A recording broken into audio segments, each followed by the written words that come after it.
오늘도 하나님의 은혜가 넘치기를 주님의 이름으로 축원합니다. 성경을 연구하는 목사들이나 학자들 사이에 7년 대환란이 있느냐 없느냐 하는 문제와 또 이것을 예수님의 재림과 혼인잔치와 연결하여 많은 혼란을 야기하고 있습니다. 그런데 이 문제를 바르게 이해하기 위해서는 성경에서 어떻게 말하고 있는지를 제대로 살펴보아야 합니다. 그 전에 우리가 알아야 하는 것이 있는데 계시록에는 7년 대환란이라는 말이 전혀 없다는 것입니다. 계시록에는 1260일 혹은 42달로 전 3년 반과 후 3년 반으로만 나오는데 이것을 합쳐서 7년 대환란이라고 하는 것입니다. 7년 대환란은 내용적으로 보면 어린 양 예수께서 첫째 인을 떼면서부터 7번째 대접 재앙까지라고 볼 수 있습니다. 그런데 계시록에서 대환란에 대해서 기록하고 있는 것은 믿는 자들을 불안하게 하고 공포심을 갖게 하는 것이 아니라 천국이 우리 앞에 곧 임하는 소망을 갖게 하며 성도들로 하여금 경각심을 가지고 깨어있게 하는 동시에 이 세상에 반드시 종말이 온다는 것을 기억하게 하시는 것입니다. 세상 사람들은 세상에 종말이 온다는 생각을 아예 하지 않고 살고 있습니다. 이것은 성경에서 이미 밝히고 있는 말씀입니다. 노아 홍수 때 사람들은 홍수가 있다는 말을 듣고도 전혀 신경 쓰지 않고 먹고 마시고 장가가고 시집가고 했습니다.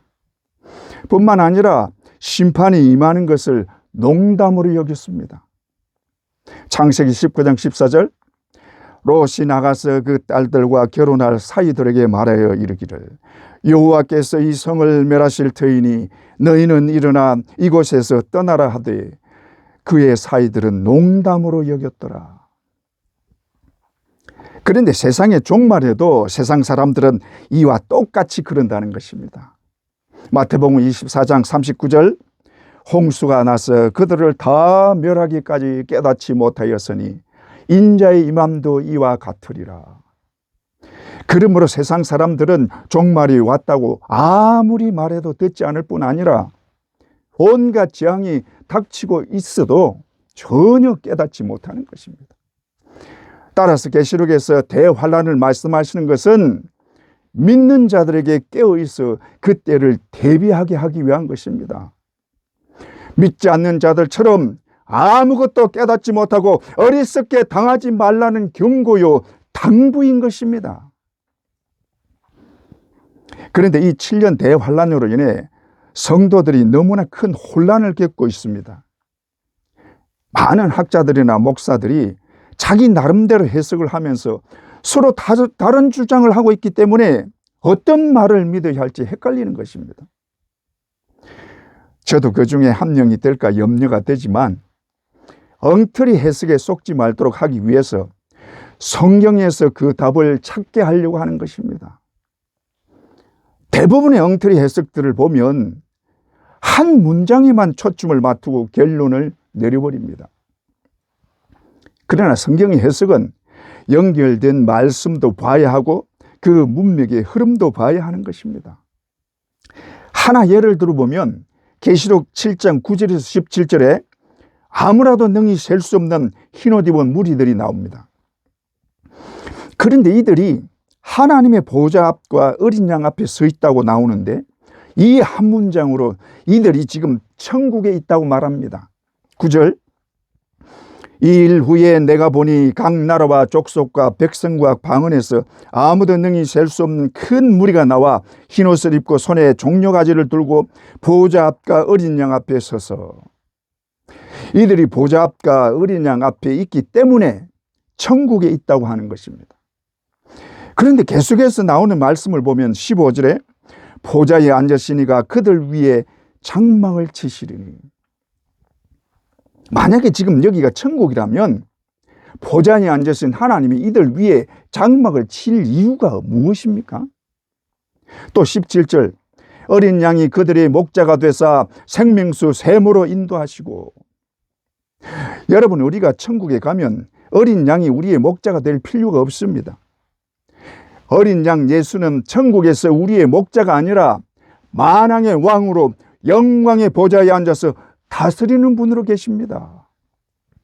그리고 천국에는 생명강이 흐르고 있기 때문에 우리를 생명수 샘으로 인도할 이유가 없는 것입니다.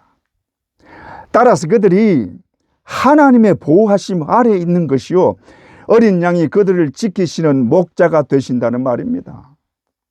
그러므로 흰옷을 입은 셀 수 없이 많은 무리들은 천국에 들어간 것이 아니라 하나님의 보호처에서 보호를 받고 있는 것입니다. 또 하나 보면 계시록에 해를 옷 입은 여자가 나오는데, 이 해를 옷 입은 여자는 진리에 서 있는 성도들의 교회를 말합니다. 그런데 이 여자가 진리에 서 있는 성도들의 교회를 말하는 것이 아니라 이스라엘의 3분의 1로 이스라엘의 구원받는 자들이라고 말합니다. 스가랴서 13장의 말씀을 들어 그렇게 말하는데, 스가랴서 13장 8절에서 9절, 여호와가 말하노라. 이 온 땅에서 3분의 1은 멸절하고 3분의 1은 거기 남으리니 내가 3분의 1은 불 가운데 던져 은같이 연단하여 금같이 시험할 것이라. 그들이 내 이름을 부르리니 내가 들을 것이며 나는 말하기를 이는 내 백성이라 할 것이요 그들은 말하기를 여호와는 내 하나님이라 하리라. 여기에 나오는 3분의 1이 해를 옷 입은 여자로 이스라엘 백성들이라는 것입니다. 그런데 이 여자는 1260일, 즉 후 3년 반 동안 환난을 당하지 않습니다. 그러나 이스라엘 백성들은 보호를 받지 못하고 환난을 당한다고 되어 있습니다. 그리고 이 주장을 하는 본인도 예레미야 30장 7절의 말씀을 들어서 이스라엘 백성들이 후 3년 반 동안 환난을 당한다고 말하고 있습니다. 예레미야 30장 7절, 슬프다 그날이여, 그와 같이 엄청난 날이 없으리라. 그날은 야곱이 환난의 때가 되미로다. 그러나 그 환난에서 구하여 냄을 얻으리로다. 여기 환난의 때가 후 3년 반 동안 이스라엘 백성들이 겪는 대환난이라는 것입니다. 이렇게 본인이 후 3년 반 동안 이스라엘 백성들이 대환난을 겪는다고 하면서 후 3년 반 동안 하나님의 보호처에서 보호를 받는 해를 옷 입은 여자가 이스라엘의 3분의 1의 남은 자들이라고 하는 엉터리 주장을 하고 있습니다. 그러니 성경대로 말씀을 해석하기보다 자기 주장을 먼저 세워놓고 그 주장에 맞춰서 해석하다 보면 모든 해석들이 다 억지스럽게 되는 것입니다. 이런 억지 주장을 하는 원인이 대부분 세대주의로 인한 것이라고 봅니다. 요즘 종말에 관해서 주장하는 자들 중에 상당수가 세대주의적인 해석을 하고 있습니다.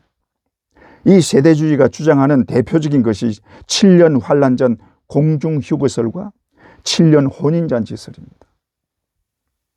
이들은 예수님이 이중재림을 한다고 주장합니다. 왜 이중재림이냐 하면 그래야 자신들의 주장을 합리화할 수 있기 때문입니다.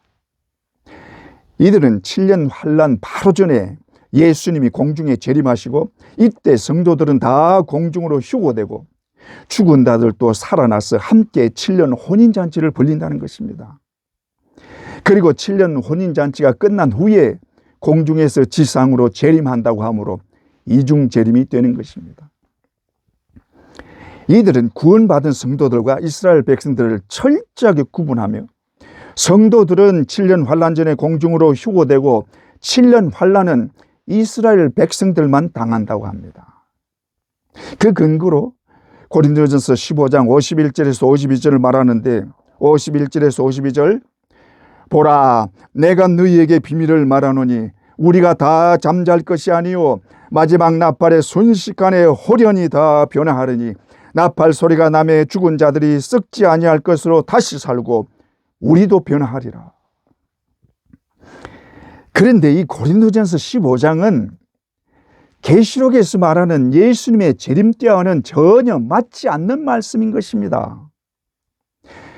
계시록에 나오는 예수님의 재림 때는 마지막 나팔이 울린다는 말씀이 없습니다.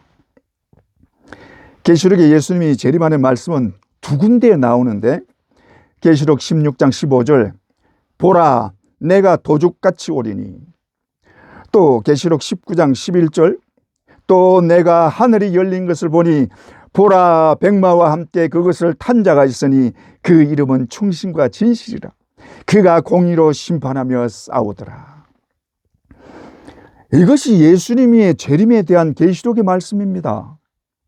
여기에는 나팔 소리도 없고 성도들이 호련히 변화되는 모습도 없고 죽은 자들이 다시 살아나는 모습도 없습니다.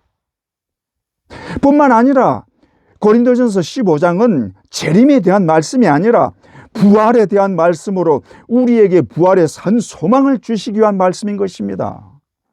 따라서 고린도전서 15장 51절에서 52절 말씀은 예수님의 공중 재림 때 우리가 휴거되거나 7년 혼인잔치의 근거가 전혀 되지 못하는 것입니다.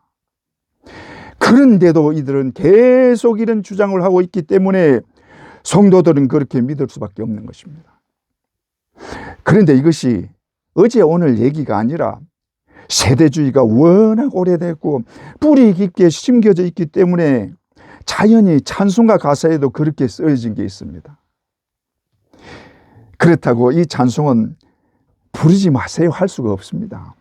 왜냐하면 그렇게 믿는다고 예수를 나의 구주로 믿지 않는 것도 아니요, 또 그런 가사에 은혜를 받고 힘을 얻는 분도 계시기 때문입니다. 그러니 참 난감한 것입니다.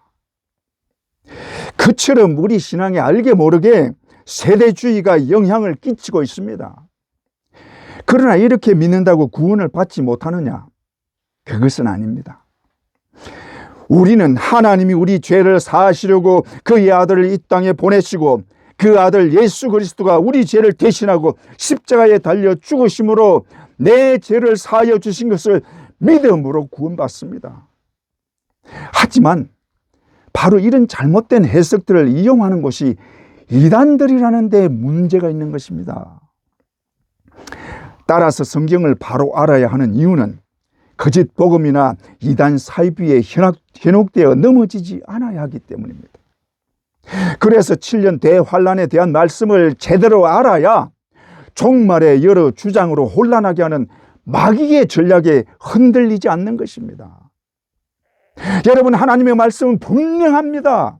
특히 계시록의 말씀은 믿는 자들에게 어떤 고난이 있어도 절대로 흔들리지 말고 천국을 바라보고 소망하게 하는 주님의 위로와 격려의 말씀인 것입니다.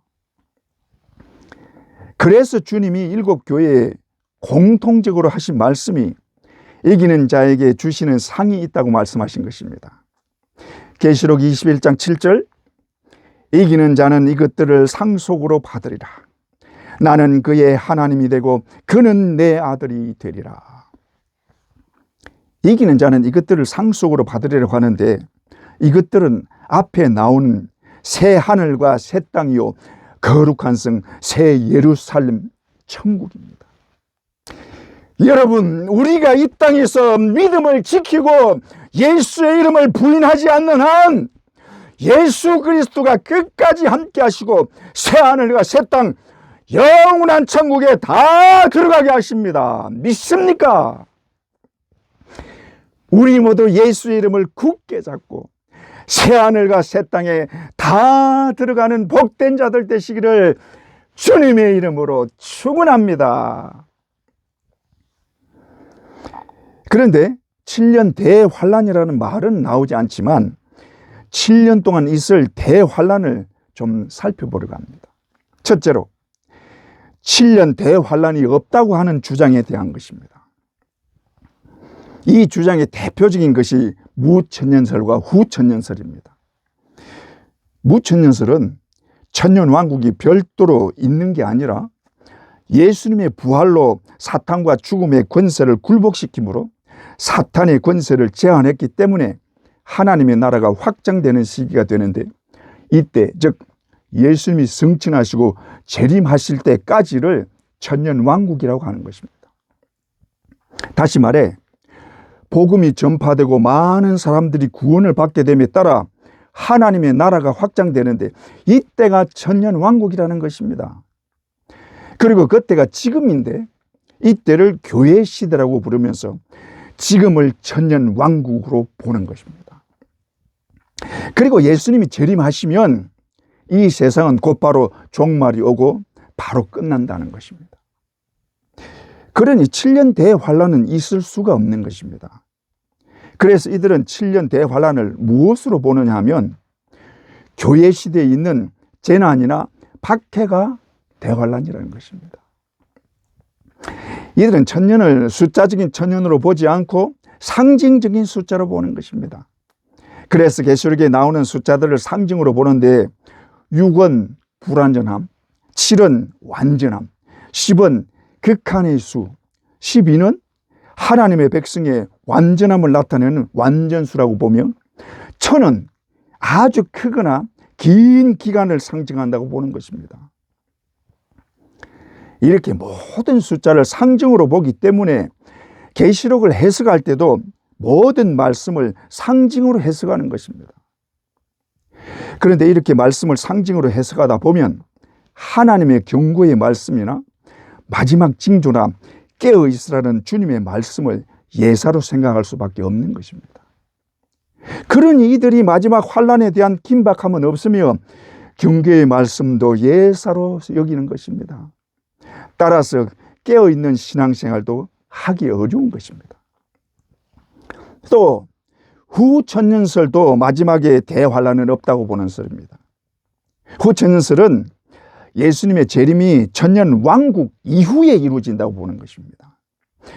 후천년설을 주장하는 자들은 천년왕국은 예수 그리스도가 성령과 교회를 통해서 다스리는 시기라고 보며 예수 그리스도가 이 땅에 오셔서 다스리는 것이 아니라 하나님 나라에서 1000년 동안 다스리다가 그 후에 재림하셔서 이 세상을 심판하고 끝내버린다는 것입니다.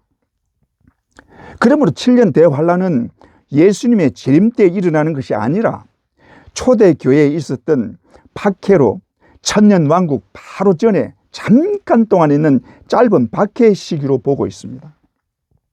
그런데 이들의 말대로라면 1000년왕국이 지금도 계속된다는 것인데 지금이 1000년왕국 같습니까? 세계 곳곳에 전쟁과 지진과 홍수가 나서 난린 지금이 1000년왕국인가요? 이들 또한 계시록에 나오는 숫자들을 상징으로 보기 때문에 말씀을 제대로 보지 못하는 것입니다.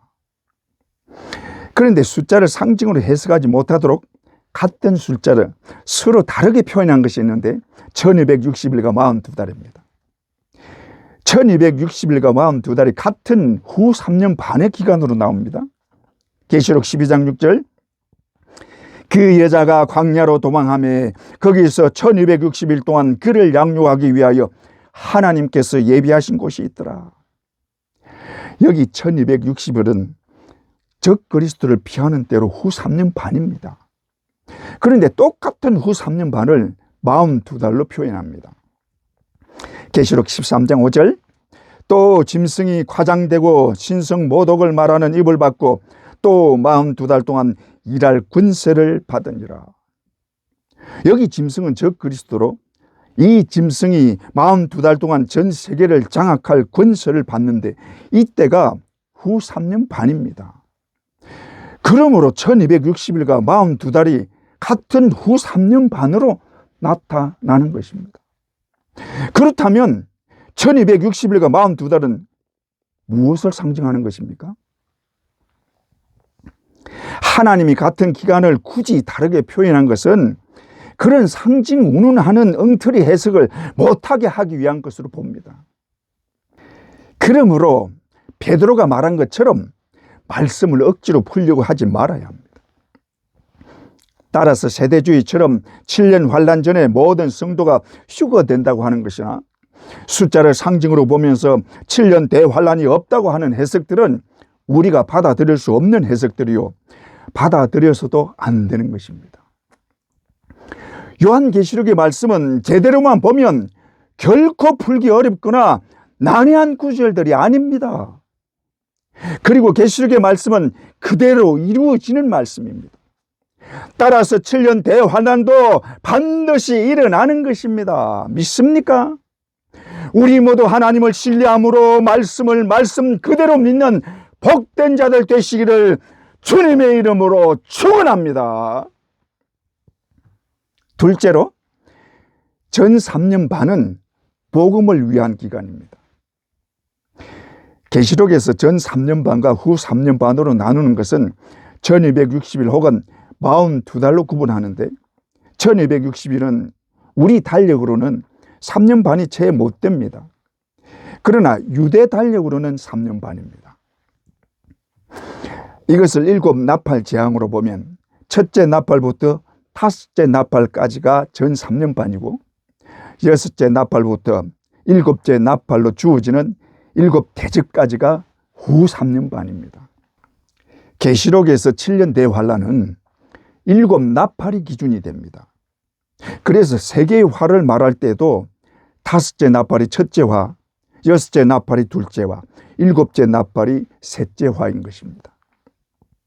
그런데 전 3년 반은 마지막 회개를 위한 하나님의 은혜의 기간으로 이 땅에 있는 모든 사람들에게 하나님이 주시는 회개의 마지막 기회인 것입니다. 하나님은 아무리 죄악이 극에 달해도 반드시 회개하고 구원받을 수 있는 기회를 주십니다. 이것이 하나님의 한없는 은혜요, 이 은혜 때문에 우리가 구원을 받고 하나님의 자녀가 된 것입니다. 믿습니까? 그런데 계시록을 해석하다 보면 지금까지 알고 있던 것이 많은 문제가 있다는 것을 알게 됩니다. 우리는 모든 해석이 성경을 근거로 한다고 생각합니다. 그러나 성경이 없는 것을 주장하는 것들이 많고 이것을 지금까지 믿고 있었습니다. 그래서 성경에 있는 내용대로 해석을 하다 보면 오히려 혼란스러울 수도 있습니다. 그러나 여러분에게 혼란을 주고 싶지는 않지만, 만약에 혼란이 온다면 지금까지 알고 있던 것이 틀릴 수도 있다는 것을 염두에 두고 성경 말씀을 근거로 바로 알게 되기를 바랍니다. 우리가 지금까지 주로 알고 있던 계시록은 7년 대환란이 시작되기 전에 모든 성도가 휴거되어 공중에서 주님과 함께 7년 동안 혼인잔치를 한다는 것입니다. 그렇다면 7년 대환란 전에 성도들이 휴거되는 내용이 있어야 하는데 계시록에는 그런 내용이 없습니다. 7년 대환란은 어린 양이 7인을 떼면서부터 시작되는데, 그렇다면 첫째 인을 떼실 때나 혹은 실제로 재앙이 시작되는 첫째 나팔을 불 때 성도들의 휴거나 그 비슷한 것이라도 있어야 하는데 그런 내용은 어디에도 없습니다. 계시록 6장 1절, 내가 봄에 어린 양이 7인 중에 하나를 떼시는데, 2절, 이에 내가 보니 흰 말이 있는데 그 탄자가 멸류관을 받고 나아가서 이기고 또 이기려고 하더라. 계시록 8장 7절, 첫째 천사가 나팔을 보니 피 섞인 후박과 불이 나와서 땅에 쏟아지매. 여기에 성도들의 휴거 장면은 전혀 없습니다. 7년 환란 전 휴거설을 주장하는 근거는 고린도전서 15장인데 앞에서도 말씀드렸지만 15장 51절에서 52절은 대환란 전에 일어나는 일이 아닙니다. 그러므로 이 말씀을 근거로 환란 전 휴거설을 주장하는 것은 틀린 것입니다. 그리고 과연 혼인잔치가 7년 동안 있을까요? 계시록에 전 3년 반과 후 3년 반이 나오는데 이것을 합쳐서 7년 대환란이라고 합니다만 7년 동안 이 땅에 하나님의 심판이 임하는 대환란이 있는 것은 아닙니다. 하나님은 심판 전에 언제나 회개할 기회를 주십니다. 그래서 전 3년 반과 후 3년 반을 확실히 구분하시고 전 3년 반을 회개의 기간으로 주신 것입니다. 그러므로 전 3년 반은 이 땅에 대환란이 있는 때가 아니라 회개의 복음이 전해지는 때입니다. 따라서 전 3년 반 동안은 성도들이 휴거가 되는 것이 아니라 회개하고 그 옷을 빠는 시간인 것입니다. 그러므로 7년 혼인잔치는 맞지 않는 것입니다. 계시록에는 전 3년 반과 후 3년 반을 분명히 구분하고 있으며 전 3년 반은 마지막으로 복음이 전해지는 기간이요. 이 기간 동안 이 땅에 있는 성도는 복음을 듣는 기간이요. 회개하고 옷을 빠는 기간인 것입니다. 이것은 계시록을 제대로 읽기만 하면 학자나 목사가 아니라도 얼마든지 알 수 있는 내용입니다. 그렇다면 7년 혼인잔치라는 말은 왜 나왔을까요? 이것은 세대주의적인 해석 때문입니다. 세대주의에서는 7년 환란 전에 예수님이 공중에 재림하시고 이때 성도들이 공중으로 휴고되는데 그때부터 7년 환란이 끝날 때까지 혼인잔치를 한다는 것입니다. 또 날짜를 가지고 말하기도 하는데 세대주의는 하루를 1년이나 1000년으로 보는 것을 당연시합니다. 그래서 7년 혼인잔치도 그런 맥락인데 이스라엘의 혼인잔치는 대개 7일 동안 한다고 합니다. 그래서 7일을 7년으로 보고 7년 혼인잔치가 나온 것입니다. 그리고 이들은 가나 혼인잔치를 7년 혼인잔치의 예표인 것처럼 말하는데 근데 무슨 근거로 그렇게 연결시키는지 그 이유는 말하지 않습니다. 단지 예수님이 일으킨 기적이기 때문에 그렇게 연결시키고 있는 것입니다. 그런데 전 3년 반 동안은 복음을 전하는 기간인데 이 기간에 아무나 복음을 전할 수 있는 게 아니라 하나님이 세우신 사명자들만 전할 수 있습니다. 그들이 누구냐면 두 증인이요 14만 4천으로 이마에 인을 맞고 사명을 받은 자들입니다. 왜냐하면 이때 복음을 전하는 것은 능력을 받지 않고는 전할 수가 없기 때문입니다. 예수님은 그의 제자들에게 땅끝까지 복음을 전하게 하셨고 그것은 우리에게도 똑같이 주신 명령입니다. 그러므로 마지막 때에도 전해야 합니다. 그러나 마지막 때는 이마에 인을 맞고 사명을 받은 자들만 전하게 하십니다. 그 이유는 마지막 때는 적그리스도가 세계를 지배하게 되므로 복음을 전하는 자는 적그리스도와 그 세력에게 죽임을 당할 수밖에 없는 때입니다. 그래서 적그리스도와 그 세력을 이기면서 복음을 전할 수 있는 능력을 받은 자만 전하게 하는 것입니다. 하지만 이들도 결국은 적그리스도의 세력에 의해서 순교를 당하게 됩니다.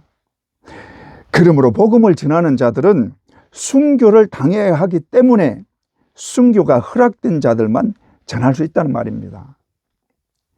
이들이 바로 교회로부터 뽑혀나온 14만 4천의 주의 종들인 것입니다. 그런데 이들이 복음을 전하는 기간은 전 3년 반 동안 뿐입니다. 계시록 11장 3절 내가 나의 두 증인에게 권세를 주리니 그들이 굵은 베옷을 입고 1260일을 예언하리라. 그런데 이들이 언제까지 복음을 전하느냐 하면 전 3년 반 마지막까지인데 이들이 죽고 부활하여 하늘로 올라가는 그때에 후 3년 반에 들어가는 때가 되는 것입니다. 그런데 전 3년 반 마지막에 가서 큰 환란이 닥치는데 이것이 첫째 화입니다. 이 첫째 화는 전 3년 반 마지막 5달 동안인데 후 3년 반이 시작될 때까지 5달 동안으로 이 첫째 화는 성도들에게 주어지는 화입니다. 다섯째 나팔을 불 때 공중에서 쫓겨난 사탄이 무저갱의 열쇠를 받아가지고 와서 무저갱을 여는데 이때 악령들과 악령들이 들어간 황충이 때가 나와서 성도들을 핍박하게 되는데 이것이 첫째 화요. 그 기간이 5달 동안입니다. 그런데 이 첫째 화로 회개하고 돌아오는 자들이 셀 수도 없이 많다고 합니다. 계시록 7장 9절 이 일 후에 내가 보니 각 나라와 족속과 백성과 방언에서 아무도 능히 셀 수 없는 큰 무리가 나와 흰옷을 입고 각 나라와 족속과 백성과 방언은 전 세계를 말합니다.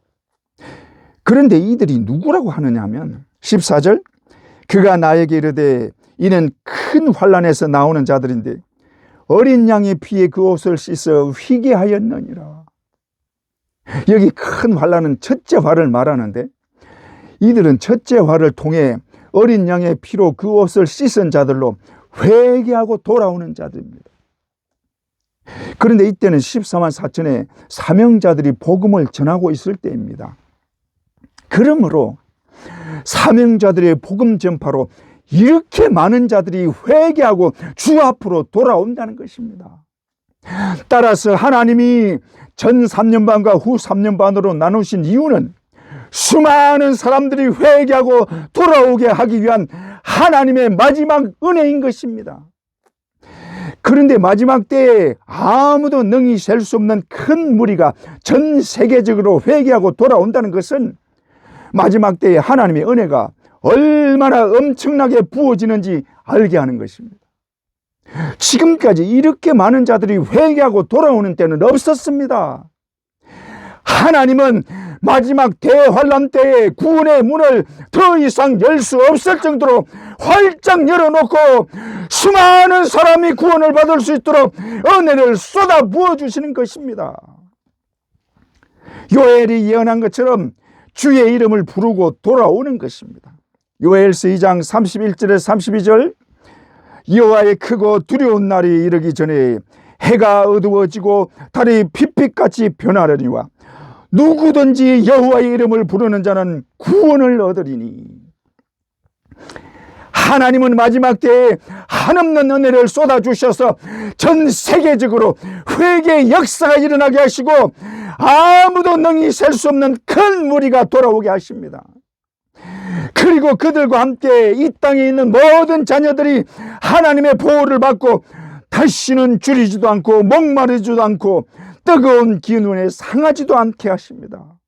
뿐만 아니라 어린 양 예수께서 목자가 되셔서 생명수 샘으로 인도하시고 하나님이 그들의 눈에서 모든 눈물을 씻어 주십니다. 여러분 믿습니까?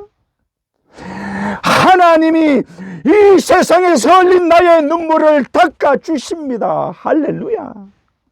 우리 모두 모든 눈물을 닦아 주시는 하나님의 은혜와 목자이신 어린 양 예수와 함께 생명수 샘에서 언제나 충만하시기를 주님의 이름으로 축원합니다.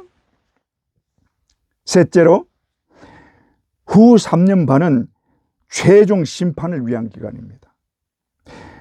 계시록의 요한을 통해서 복음의 사명자들에게 주어진 사명은 성전 안에 있는 자들을 측량하라는 것입니다. 이 말씀은 구원받는 자들과 구원받지 못하는 자들을 구분하라는 말입니다. 계시록 11장 1절, 하나님의 성전과 제단과 그 안에서 경배하는 자들을 측량하되, 이것은 가라지를 걸러내는 작업입니다. 하나님은 끝까지 회개할 기회를 주셨지만 끝까지 회개하지 않는 가라지들은 교회 안에서 걸러내십니다. 그러므로 회개할 기회를 주실 때 회개해야 하고 은혜 베푸실 때 은혜 받아야 하는 것입니다. 그런데 성전 바깥 마당은 그냥 두라고 하십니다. 계시록 11장 2절, 성전 바깥 마당은 측량하지 말고 그냥 두라. 이것을 이방인에게 주었은즉 그들이 거룩한 성을 42달 동안 짓밟으리라. 여기 42달은 후 3년 반으로 이 기간은 짐승인 적그리스도가 세상을 지배하는 기간입니다. 따라서 이 적그리스도에 의해서 성전 바깥 마당이 42달 동안 짓밟히는 것입니다. 그리고 이것을 하나님이 허락하셨는데 그 이유는 세상의 마지막 심판을 내리기 위한 것입니다. 그러므로 후 3년 반은 하나님이 이 세상을 심판하고 완전히 멸하기 위해서 이 땅의 죄악이 최고조에 이르도록 내버려 두는 기간입니다. 이 일을 위해서 하나님이 사탄에게 무주갱의 열쇠를 주시고 무주갱을 열어서 악령들과 적그리스도가 이 땅에 나오게 하므로 이 땅에 죄악이 넘치게 하는 것입니다. 결국 이 넘치는 죄악으로 하나님이 이 땅을 심판하고 이 땅을 멸해버리는 것입니다. 그런데 후 3년 반이 언제부터 시작되느냐 하면 주의 사명자들이 하늘로 올라간 때부터입니다. 그리고 모든 주의 백성들이 하나님이 준비하신 보호처로 옮겨지는 때입니다. 따라서 주의 백성들은 후 3년 반의 대환란을 아무도 겪지 않습니다. 그런데 이때 큰 지진이 일어나는데 이것을 둘째 화라고 합니다. 계시록 11장 13절, 그때에 큰 지진이 나서 성 10분의 1이 무너지고 14절, 둘째 화는 지나갔으나, 둘째 화가 지나갔다는 것은 큰 지진이 둘째 화라는 말입니다. 그런데 이 둘째 화가 뭐냐 하면 여섯째 나팔 때 일어나는 유브라데 전쟁입니다. 계시록 9장 13절, 여섯째 천사가 나팔을 불매 14절에 16절, 나팔 가진 여섯째 천사에게 말하기를 큰 강 유브라데에 결박한 네 천사를 놓아주라 하며 네 천사가 놓였으니 그들은 그 년 월 일시에 이르러 사람 3분의 1을 죽이기로 준비된 자들이더라. 마병대의 수는 2만만이니 내가 그들의 수를 들었노라. 이 유브라데 전쟁이 왜 둘째 화라고 하느냐 하면 첫째 화가 다섯째 나팔인데 첫째 화 이후에 화 둘이 더 있다고 말합니다. 계시록 9장 12절, 첫째 화는 지나갔으나 보라 아직도 이후에 화 둘이 이르리로다. 그러므로 앞으로 있을 두 개의 화는 여섯째 나팔과 일곱째 나팔인 것입니다. 따라서 여섯째 나팔인 유브라데 전쟁이 둘째 화인데 이것이 11장 13절의 큰 지진과 같은 것입니다. 따라서 이 둘째 화의 시작은 14만 4천의 사명자들이 부활하고 하늘로 올라간 후에 바로 일어나는 것입니다. 그러므로 후 3년 반이 시작되면서 바로 둘째 화인 유브라데 전쟁이 일어나는 것입니다. 그런데 후 3년 반에 들어오면서 적그리스도가 세계를 장악하고 좌지우지하게 됩니다. 계시록 13장 5절, 또 짐승이 42달 동안 일할 권세를 받으니라. 그로 인해 적그리스도는 엄청난 세력을 갖고 짐승의 표를 만들어서 짐승의 표가 있어야 매매를 할 수 있게 하므로 세상 사람들을 자기 손아귀에 다 집어넣습니다. 그러면서 하나님을 대적하고 모독하는 말을 스스럼없이 합니다. 계시록 13장 5절, 또 짐승이 과장되고 신성 모독하는 입을 받고 6절, 짐승이 입을 벌려 하나님을 향하여 비방하되.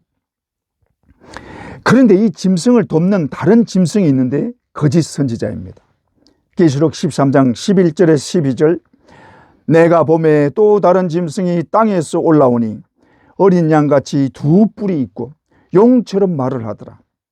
그가 먼저 나온 짐승의 모든 권세를 그 앞에서 행하고 땅과 땅에 사는 자들을 다 처음 짐승에게 경배하게 하니. 그런데 이 다른 짐승인 거짓 선지자가 적그리스도의 우상을 만들어 놓고 그 우상에게 경배하도록 하고 경배하지 않는 자는 다 죽입니다. 15절, 그가 권세를 받아 그 짐승의 우상에게 생기를 주어 그 짐승의 우상으로 말하게 하고 또 짐승의 우상에게 경배하지 아니하는 자는 몇이든지 다 죽이게 하더라. 한마디로 하나님을 모독하고 하나님을 비방할 뿐만 아니라 하나님이 가장 싫어하는 우상 숭배를 강요함으로 하나님이 진노를 나타내고 세상을 멸망시킬 수밖에 없는 악을 행하는 것입니다. 그러므로 하나님이 조금의 자비도 없이 모든 것을 멸하는 진노의 심판을 이 땅에 쏟아붓는 것입니다. 하나님은 사랑의 하나님이요 자비의 하나님이시지만 이 마지막 진노는 그런 사랑과 자비는 조금도 없는 맹렬한 불로 쏟아붓는 진노의 심판인 것입니다. 그동안 하나님을 대적하고 그의 자녀들을 괴롭게 한 것을 갚아주는 심판이 불같이 쏟아지는 것입니다. 그러나 하나님은 그의 자녀들이 이 진노의 심판을 받지 않도록 하나님이 준비하신 보초로 가게 하시고 그의 자녀는 아무도 후 3년 반에 내리는 그 엄청난 진노의 심판을 받지 않게 하십니다. 하나님이 그의 자녀를 위해 준비하신 곳이 어떤 곳이냐 하면 계시록 7장 16절에 17절, 그들이 다시 줄이지도 아니하며 목마르지도 아니하고 해나 아무 뜨거운 기운에 상하지도 아니하리니 이는 보좌 가운데 계신 어린 양이 그들의 목자가 되사 생명수 샘으로 인도하시고 하나님께서 그들의 눈에서 모든 눈물을 씻어 주실 것입니다. 이곳은 다시 줄이지도 않는 것이요 목마르지도 않는 것이요 어린 양이 목자가 되어 생명수 샘으로 인도하는 것이요 하나님이 모든 눈물을 씻어주는 곳입니다. 이곳이 하나님이 그의 자녀들을 위해 준비하신 완벽한 보호처인 것입니다. 하나님은 그의 자녀를 위해 가장 좋은 것으로 준비하시고 그의 영광 중에 계시게 하십니다. 그러므로 세상은 대환난을 당하고 하나님의 심판으로 멸망할지라도 하나님의 자녀들은 언제나 하나님의 영광에 거하게 되는 것입니다. 여러분 믿습니까? 우리 모두 하나님이 우리를 위해 예비하신 그 영광에 다 들어가게 되기를 주님의 이름으로 축원합니다.